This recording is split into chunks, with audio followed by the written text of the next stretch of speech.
Welcome to Meghtoosh। আসসালামু আলাইকুম সবাইকে, আমি মেঘলা বলছি Meghtoosh থেকে। আজকে আমি 3টা প্ল্যান্টার কালার করব, মানে এই 3টা বোতলকে আমি কালার করে প্ল্যান্টার বানাবো।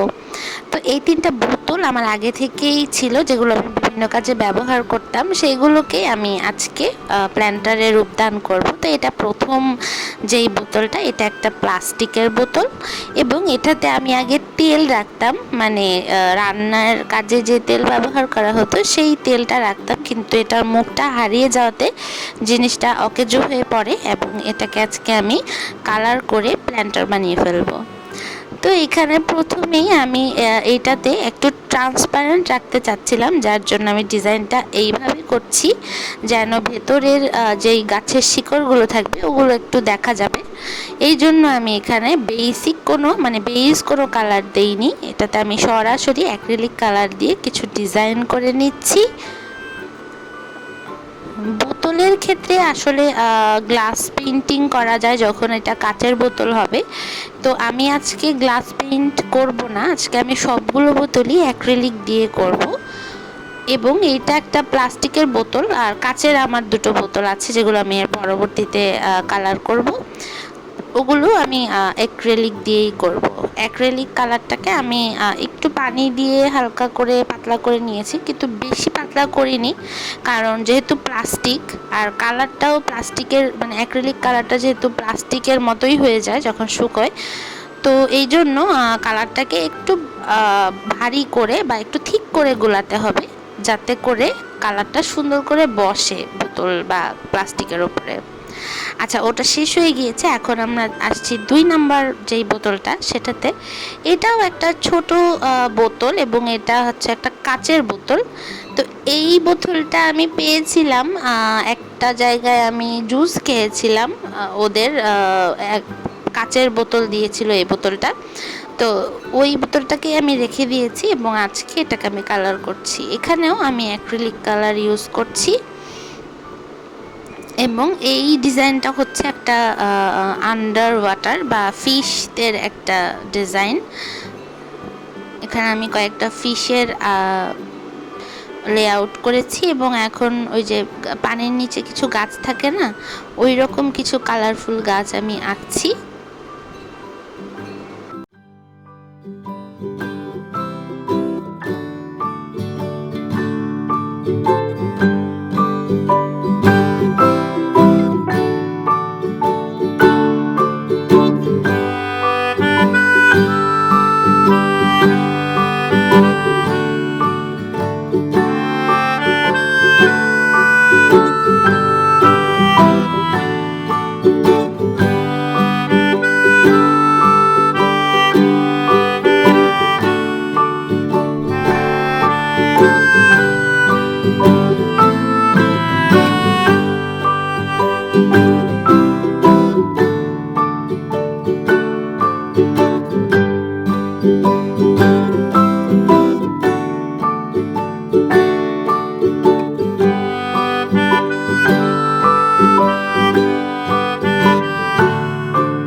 তো এই বোতলটাকে আমি মোটামুটি ট্রান্সপারেন্ট রেখেছি, মাঝে মাঝে যেন পানি আর গাছের শেকড়গুলো দেখা যায়।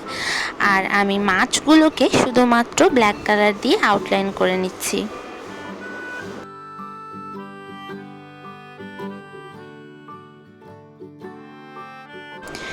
এরপরে আমার কাছে যেই বোতলটা আছে সেটাও একটা কাচের বোতল এবং এইখানে আমি প্রথমে বার্জারের যে প্লাস্টিক পেইন্ট থাকে হোয়াইট কালার, সেইটা দিয়ে আমি একটা কোটিং করে নিয়েছি এবং এর ওপরে আমি ড্রয়িংটা করছি আগে ব্ল্যাক কালার দিয়ে। এইখানে আমি একটা ফোক মোটিভ টাইপের ডিজাইন দিচ্ছি। তো এখানে আমি এই জন্য কিছু ফোক ফিগার এঁকে নিয়েছি এবং কিছু পাখি, ফুল আর মেঘ দিয়ে ডিজাইনটা করছি। এই ডিজাইনটা বেশ একটু হচ্ছে যে ভাইব্রেন্ট বা রঙগুলো চোখে লাগছে, কারণ সাদা ব্যাকগ্রাউন্ডটার জন্য। এখানে আমি আবার ট্রান্সপারেন্ট কিছুই রাখিনি, এবং যেই ব্ল্যাক কালার এবং যেই কালারফুল যেই অংশগুলো সেগুলো সবগুলোতে আমি অ্যাক্রিলিক কালার ইউজ করেছি।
কালার করা শেষে যখন কালারটা শুকিয়ে যাবে, এরপরে আমি এখানে ল্যাকার স্প্রে দিয়ে স্প্রে করে নিয়েছি। আর একেবারে ফাইনালি শুকিয়ে যাওয়ার পরে পানি দিয়ে আমি আমার যেই গাছগুলো আছে সেইগুলো রেখে দিব।